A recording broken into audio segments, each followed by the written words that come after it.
خير يوم طلعت عليه الشمس يوم الجمعة জুমার দিন হলো সবচেয়ে শ্রেষ্ঠ দিন। সূর্য যত দিনের উপর তার মধ্যে সর্বশ্রেষ্ঠ দিনটা হলো সর্বশ্রেষ্ঠ দিনটার নাম ইয়াউমুল জুমআহ। ফীহি খুলিকা আদম, জুমার দিনে আদম আলাইহিস সালামকে সৃষ্টি করা হয়েছে।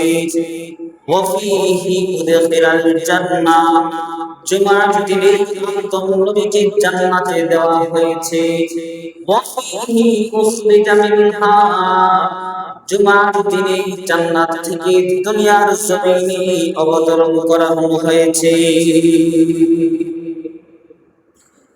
এটা এই দিনের কথা আপনারা বলছেন।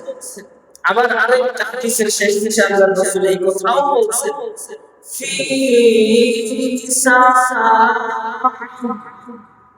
জুমার দিনের মধ্যে এমন একটা সময় আছে, এমন একটা মুহূর্ত আছে, কোন বান্দা যদি আল্লাহর জিকির করার পরে আল্লাহর কাছে ওই সময়টাতে দোয়া করে বান্দা যা চায় তাই আল্লাহ বান্দাকে দান করে দেন।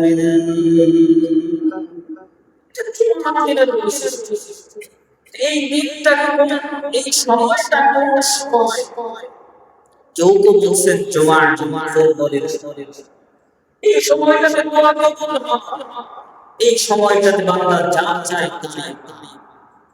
আবার কেউ কেউ বলছেন যে আসর থেকে মাগরিবের আগ মুহূর্তে এই সময়টাতে আল্লাহ তাআলা আদম নবীকে সৃষ্টি করছেন, এই সময়টাতে আল্লাহ তাআলা আদম নবীকে দুনিয়ার জমিনে পাঠিয়েছেন, আর এই সময়টাতে বান্দা যা চায় আল্লাহর কাছে তাই আল্লাহ তাআলা দিয়ে। ইজমাতের কথা আল্লাহ তাআলা সরাসরি উল্লেখ করেছেন। আল্লাহ তাআলা সূরা জুমআহ নামে একটা সূরা, কোরআন কারীমের মধ্যে জুমআহ নামে একটা সূরা দিয়েছেন। আল্লাহ তাআলা সেখানে বলেন সূরা জুমআহ, ইয়া আইয়ুহাল্লাযীনা আমানু ইযা নুদিয়া للصلاة يوم الجمعة فاسعوا إلى ذكر الله। আল্লাহ মুমিন বান্দাদেরকে ডাক দিয়েছেন, ইয়া আইয়ুহাল্লাযীনা আমানু, ও মুমিনাত বান্দাগণ, ও আমার ঈমানদার বান্দারা, ইযা নুদিয়া লিস-সালাতি ইয়াউমিল জুমআহ, জুমার দিনে যখন জুমার নামাজের জন্য আযান দেওয়া হয়, ডাক দেওয়া হয়, ফাসআউ ইলা যিকরিল্লাহ, আল্লাহর জিকিরের জন্য জুমার নামাজের দিকে তোমরা দৌড়ে দৌড়ে রওনা হয়ে যাও। জুমার নামাজ হয়েছে তার বসে থাকার সময় নাই, জুমার আযান হয়েছে তার দোকান খুলে বসে থাকার সুযোগ নাই। আল্লাহ তাআলা এর বসে বলছেন, ওরে আমার বান্দারা, তোমরা ছেড়ে দাও আল বাই'a, ক্রয় বিক্রয় কেনা বেচা সব করে দাও। আমি আল্লাহর জিকিরের জন্য, আমি আল্লাহর জিকির অর্থাৎ নামাজের জন্য তোমরা দ্রুত রওনা হয়ে যাও। হ্যাঁ, এটা আল্লাহর হুকুম। আজকে জুমার দিন আসে যায়, কিন্তু আমাদের সমাজের চিত্র পরিবর্তন হয় না।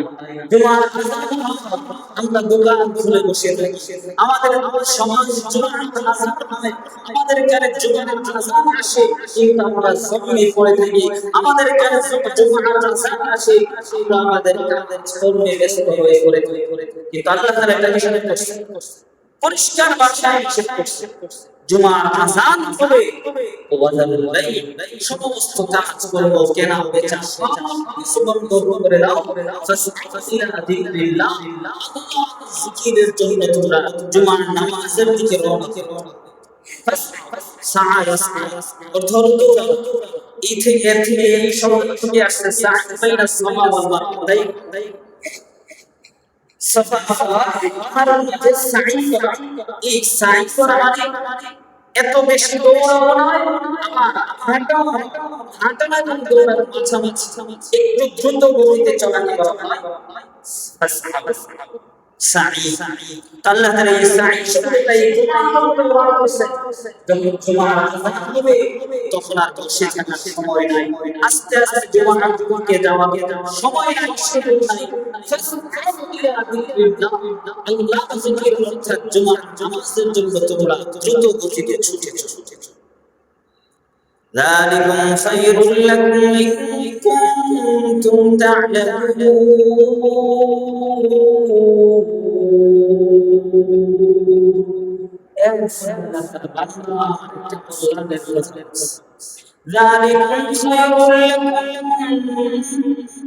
জুমার আযান হয়েছে, দোকান বন্ধ করে দাও। জুমার আযান হয়েছে, সাথে সাথে জমিনের কাজ বন্ধ করে দাও। জুমার আযান হয়েছে, তো বাড়ি ঘরের সংসারের কাজ বন্ধ করে দাও। যালিকুম খায়রুল লাকুম, কাজ কর্ম বন্ধ করে দিয়ে জুমার জন্য রওনা হয়ে যাওয়াটাই তোমাদের জন্য কল্যাণকর। যালিকুম খায়রুল লাকুম ইন কুনতুম তা'লামুন, যদি তোমরা শিকার জানতে আর বুঝতে, তবে দ্রুত গতিতে তোমরা জুমার জন্য রওনা হয়ে যেতে। আজকে আমাদের এই বিশ্বাস যে জুমার জন্য যদি আগে আগে রওনা হই তাহলে আল্লাহ তাআলার মধ্যে কল্যাণ রাখছেন, আমার জন্য কল্যাণ রাখছেন, ভালো রাখছেন, আমার জন্য সফলতা এর মধ্যে রাখছেন। জুমার আযান হয়েছে, আমি সাথে সাথে দুনিয়ার কাজ বন্ধ করে দেব, মসজিদে যাওয়ার জন্য যা যা করার প্রয়োজন তাই করব। যালিকুম খায়রুল লাকুম ইন কুনতুম তা'লামুন। এরপরে আল্লাহ তাআলা বলেন, ফাইদা কুদিয়াতিস সালাতু ফান্তাশিরু ফিল আরদি ওয়াবতাগু মিন ফাদলিল্লাহ। ফাইদা কুদিয়াতিস সালাত, আর যখন নামাজ শেষ হয়ে যাবে, জুমার নামাজ আদায় করা শেষ হয়ে যাবে, তখন তোমরা জমিনে ছড়িয়ে ছিটিয়ে পড়ো। অর্থাৎ ব্যবসায়ী, তুমি তোমার ব্যবসায়িক প্রতিষ্ঠানে চলে যাও। ও কৃষক, তুমি তোমার কৃষি কাজে ব্যস্ত হয়ে যাও। ও শ্রমিক, তুমি তোমার সময়ের মধ্যে ব্যস্ত হয়ে যাও। ফান্তাশিরু ফিল আরদি ওয়াবতাগু মিন ফাদলিল্লাহ। নামাজ আদায় করা শেষ হয়েছে, আবার দুনিয়াবি কাজের মধ্যে ব্যস্ত হয়ে পড়ো। নামাজ শেষ হওয়ার পরে আবার যাও, এতে কোনো অসুবিধা নেই, এটা তারা বলেছে। তবে নামাজ আগে আদায়, আযান হয়েছে, কাজ বন্ধ করে দাও, নামাজ শেষ হয়েছে, আর মসজিদে বসে থাকার প্রয়োজন নাই। তোমাকে আল্লাহ তাআলা বলেন না যে তুমি নামাজ শেষ হওয়ার পরে মসজিদে বসে না, ফান্তাশিরু ফিল আরদি ওয়াবতাগু মিন ফাদলিল্লাহ। আল্লাহ অনুগ্রহ, আল্লাহর রিজিক তোমরা নামাজের পরে প্রকাশ করো। ওয়াবতাগু মিন ফাদলিল্লাহ, আর আল্লাহর জিকির বেশি বেশি করো, আল্লাহর জিকির বেশি বেশি করো। আযান হয়েছে, মসজিদে এসে নামাজ পড়ো, এরপরে দুনিয়াতে ছড়িয়ে পড়ো, ছড়িয়ে ছিটিয়ে দাও, কিন্তু আল্লাহর জিকির বন্ধ করে দিও। আল্লাহর জিকির বন্ধ করে দিও না, এটা আল্লাহ জানতেছেন বান্দাদেরকে। নামাজ শেষ হয়ে আর কুদিয়াতিস সালাত ফান্তাশিরু ফিল আরদি ওয়াবতাগু মিন ফাদলিল্লাহ ওয়াযকুরুল্লাহা কাসীরা। আল্লাহর জিকির বেশি বেশি করো, লাআল্লাকুম তুফলিহুন, তবে তোমরা সফলতা অর্জন করতে। এই জুমার দিনের কথা আল্লাহ তাআলা কোরআন কারীমের মধ্যে সুন্দরভাবে আলোচনা করছেন। কেন ওই জুমার দিনের গুরুত্ব অন্য দিনের মতো নয়, অন্যান্য দিনের সমান নয়। এই দিনের গুরুত্ব, এই দিনের ইবাদত বন্দেগী, এই দিনের জিকির আজকার অন্য দিনের চেয়ে আরো বেশি ফজিলতপূর্ণ। এজন্য কাঞ্চন নামক হাদিস গ্রন্থে একটা হাদিস আছে যে এই জুমার দিনের ফজিলত অন্যান্য দিনের উপর বেশি হওয়ার জন্য একটা হাদিস আছে, সেটা হলো যে অন্যান্য দিনের ফজরের নামাজ আর জুমার দিনের ফজরের নামাজ এক বরাবর নয়, বরং জুমার দিনের ফজরের নামাজ অন্যান্য দিনের ফজরের নামাজের চেয়ে আরো বেশি ফজিলত আছে। এজন্য আমরা আগে শুক্রবারে দেখছি, বৃহস্পতিবারে হাট, শুক্রবারে সমস্ত জায়গায় এটা ছিল যে বৃহস্পতিবারে অর্ধেক অফিস আদালত চলতো, কারণ এই দিন একটু বিশ্রাম নিতে হবে, রাত্রিবেলায় উঠে তাহাজ্জুদ পড়বে, তাহাজ্জুদ করবে, অন্যথায় পক্ষে ফজরের নামাজ জামাতের সাথে যেন আদায় করতে পারে। এই জন্য বৃহস্পতিবারে সব কিছু ছিল, অর্ধেক অফিস আদালত ছিল, পরের দিন শুক্রবারকেও একদমই বন্ধ ছিল, ছুটি ছিল। এদের ইবাদতের দিন, জুমার নামাজের দিন, এই জন্য ছুটি ছিল। এরপর শনিবার থেকে আবার অন্য ক্লাস চলতো। আমরা ছোট থাকতে এই নিয়ম দেখেছি। এখন তো ছুটি এবং রবিবার ছুটি অনেক প্রতিষ্ঠানে, ব্যাংক ব্যালেন্সের ক্ষেত্রেও শনিবার বন্ধ থাকে। ওই খ্রিস্টানদের সাথে ইহুদিদের সাথে মিল রেখে এই কাজগুলো করা হচ্ছে। এগুলো মুসলমানদের সাথে মিল রাখার জন্য। তো যাই হোক, বলতেছিলাম যে জুমার দিনের ফজরের নামাজের ফজিলত অন্যান্য দিনের ফজরের নামাজের তুলনায় অনেক বেশি। আল্লাহ তাআলা আরেক হাদিসে বলেন, রাসূল সাল্লাল্লাহু আলাইহি ওয়াসাল্লাম এই জুমার নামাজের ফজিলত, দিনের ফজিলত বুঝাইতে গিয়ে বলেন যে as-সালাওয়াতুল খামস ওয়াল জুমআতু ইলা জুমআহ ওয়া রমাদানু ইলা রমাদান কাফারাতুল লিমা বাইনাহুমা ইযা জাতানিবাতিল কাবাইর। পাঁচ ওয়াক্ত নামাজ এক জুমার নামাজের পরে করে জুমার নামাজ আদায় করা, এক রমজানের রোজা রাখার পরে পরবর্তী আরেক রমজানের রোজা আদায় করা। আল্লাহর রাসূল বলেন এই প্রত্যেকটা আমল এমন তার মাঝে যত সগীরা গুনাহ আছে সব সগীরা গুনাহগুলোকে ধুয়ে মুছে সাফ করে দেয়। ইদা জাতুলিবাতিল কাবাব, আল্লাহর রাসূল এটা সম্পর্কে বলেছেন ইদা জাতুলিবাতিল কাবাব।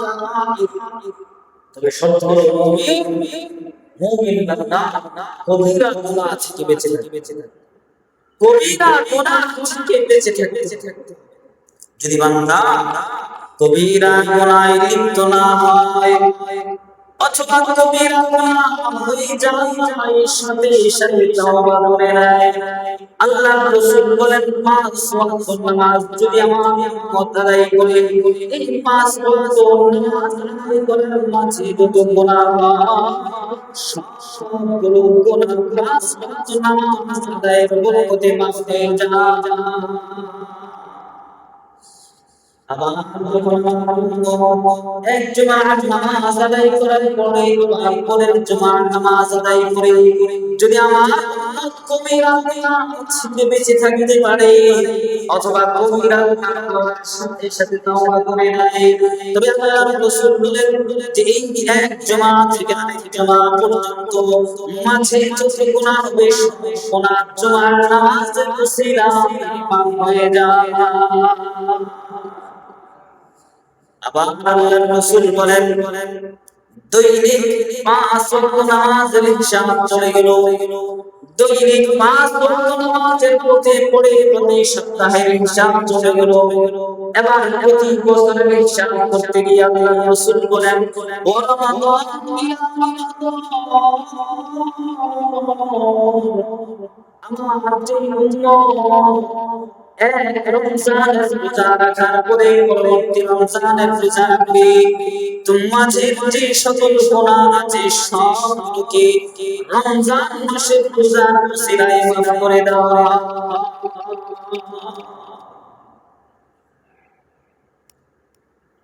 আজকে আমরা এই আমলগুলো সাধারণভাবে একটা মুসলমানের ইসলাম টিকে থাকার জন্য জরুরি। এই আমলগুলো করতে হবে। জুমার দিন আসে, জুমার দিন চলে যায়, কিন্তু আমার সন্তানের খবর থাকে না। আমার খবর থাকলেও আমার সন্তানের খবর থাকে না। আমার খবর থাকলেও আমার ভাইয়ের খবর থাকে না। আমার খবর থাকলেও আমার আত্মীয় স্বজন পুরুষদের খবর থাকে না। অন্যদিন যেমন কাটা, জুমার দিনটাকে মনে করে অন্য দিনের এই দিন একটু জুমার নামাজের জন্য আগে আগে আসবে, এই নসিবটুকু হয় আমাদের। অথচ আল্লাহ রাসূল বলেছেন, যেই মানুষটা জুমার দিনে সর্বপ্রথম জুমার নামাজ আদায় করার জন্য মসজিদে আসবে, সেই বান্দার আমলনামায় একটা উট কুরবানির সওয়াব লিখে দেওয়া হবে। দুই নম্বরে যে আসবে, তার আমলনামায় একটা বকরি কুরবানির সওয়াব লিখে দেওয়া হবে। তিন নম্বরে যে আসবে, তার আমলনামায় একটি মোরগ। চার নম্বরে যে আসবে, তার আমলনামায় একটা ডিম সদকার সওয়াব লিখে দেওয়া হয়। এইভাবে যে মানুষটা যত করে আসবে, সেই মানুষটার সওয়াব তত কমবে। আর যে মানুষটা সবার আগে আসবে, যত আগে আসবে, তার আমলনামায় তত বেশি সওয়াব লেখা হবে। আমরা এই অর্জন করতে আসি, কারণ এগুলো আখিরাতের বিষয়, অনেক পরে আসবে, এগুলো তো পরের বিষয়। এই যে কথাটা যে আখিরাতের বিষয়, পরে যা হওয়ার তাই, হাসরে যা হওয়ার তা, এটা মুমিনের কথা। এটা একটা মুমিন ঈমানদারের কথা হইতেই পারে না, এটা তো কাফেরদের কথা। আল্লাহ রাব্বুল আলামিন বলছেন এই কথাগুলো, এটা কাফেরদের কথা, এটা কোরআনে বলছেন কাফেরদের কথা। আল্লাহর রাসূল সাল্লাল্লাহু আলাইহি ওয়াসাল্লাম যখন বলছেন, ও মক্কার কুরাইশ জাতি, তোমাদেরকে মৃত্যুর পরে পুনরায় আল্লাহর সামনে হাজির করা হবে। জীবনের প্রতিটা মুহূর্তের হিসাব তাদেরকে রবের সামনে দিতে হবে। তখন কাফেররা জবাব করেছিল, ক্বালু যালিকা রাজউন বাঈদ।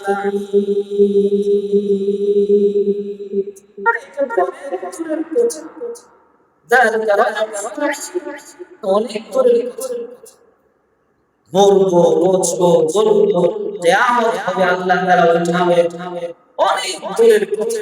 এই কথাগুলো বলে কাফেররা আল্লাহর রাসূলকে তিরস্কার করত, আর মানুষদেরকে তাদের দলে টেনে এই কথাগুলো বলে, আইযা মিন্না ওয়া কুন্না তুরাবা যালিকা রাজউন বাঈদ।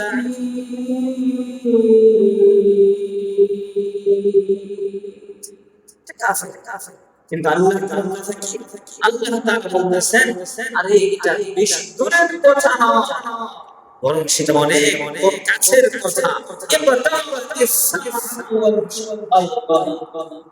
এটা অনেক কাছের কথা, মৃত্যু অনেক কাছে, হায়াত অনেক অল্প, এটা দূরের কথা। এজন্য আমাদের উচিত একটু ঈমানটাকে মজবুত করা, পাকা। আমাদের উচিত আমাদের ঈমান পাকা করতে হবে। ঈমান যদি পাকা করতে হয়, তাহলে আমরা আমাদের সফলতা খুঁজবো নামাজের মধ্যে। ঈমান যদি পাকা করতে হয়, তাহলে আমরা আমাদের সফলতা খুঁজবো জিকিরের মধ্যে। ঈমান যদি পাকা করতে হয়, তবে আমরা আমাদের সফলতা তালাশ করব কোরআন তেলাওয়াতের মধ্যে, কোরআন শিক্ষা করার মধ্যে, শেখানোর মধ্যে। আর ঈমান যদি মজবুত হয় তাহলে মনে করব যে নামাজ কে করে যার অবসর সময় তারাই নামাজ পড়ে। আমরা তো ব্যস্ত, আমাদের নামাজ পড়ার সময় এমন বলনেওয়ালা মানুষ আছে না নাই? আছে, অভাব অভাব মুসলমান। আরে কোরআন শরীফ কে পড়বে? যাদের সময় সময় আছে তারাই কোরআন শরীফ পড়বে। আমরা ফিজিক্স, কেমিস্ট্রি, বায়োলজি এগুলো পড়তে মাথা শেষ হয়ে যায়, সময় নষ্ট হয়ে যায়। কখন আমরা কোরআন শরীফ পড়ার সময় কোথায়? কোরআন শরীফ পড়াকে, কোরআন তেলাওয়াতকে, রবের সাথে কথা বলাকে তারা বেকার মনে করে, সময় কাটানোর একটা মাধ্যম।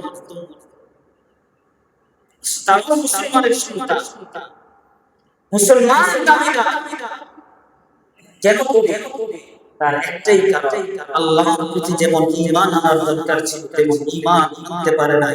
আল্লাহর রাসূলের প্রতি যেমন ঈমান আনার দরকার ছিল তেমন ঈমান তাদের অর্জন করে নাই। আল্লাহর কালামের প্রতি যেমন ঈমান, বিশ্বাস রাখার দরকার ছিল সেই বিশ্বাসটা তাদের অর্জন হয় নাই।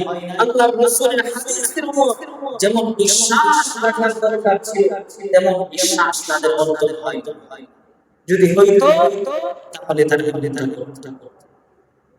এই লোকটাই, যে মানুষটা বলে যে নামাজ পড়াটা একটা অসুস্থ মানুষের কাজ, ব্যস্ত মানুষের কাজ না, সেই লোকটাই যখন ডাক্তারের কাছে যায়, ডাক্তার যদি বলে রাত 12টার সময় আপনি একটা ওষুধ খেতে হবে, আবার দিনের 12টায় একটা ওষুধ খেতে হবে, দেখবেন যে সেই মানুষটা ঠিকই ডাক্তারের কথা মতো রাত 12টা যদি বলে 12টায় ওষুধ খাবে, যদি একটাই ওষুধ খাওয়ার কথা বলে ডাক্তার যদি বলে একটাই ওষুধ খাবে, ডাক্তার যদি বলে 2টায়, আর 2টা বাজে এই ওষুধ খেতে রাজি হয়ে যায়।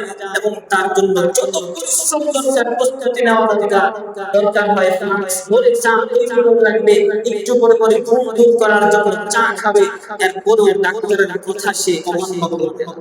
কেন করবে না? ডাক্তারের কথার উপর তার ইয়াকিন আছে। ডাক্তার বলছে যদি আমি এমনটা না করি তাহলে আমি বলে যাবো, অসুস্থ হয়ে যাবো, আমার আরো বেড়ে যাবে। এই জন্য ডাক্তারের কারণ ডাক্তারের কথা তার ঈমান চলছে, বিশ্বাস পেয়েছে, কিন্তু আল্লাহর কথাটা সে মানতে পারে। অথচ সে বলতেছে আমি ঈমানদার, আল্লাহর কথার উপরে ঈমান আছে, কিন্তু তার ঈমানটা কতটা পরিমাণ একটু চিন্তা করার যে আমার ঈমানটা কতটুকু আছে আল্লাহর রাসূলের সুন্নাতের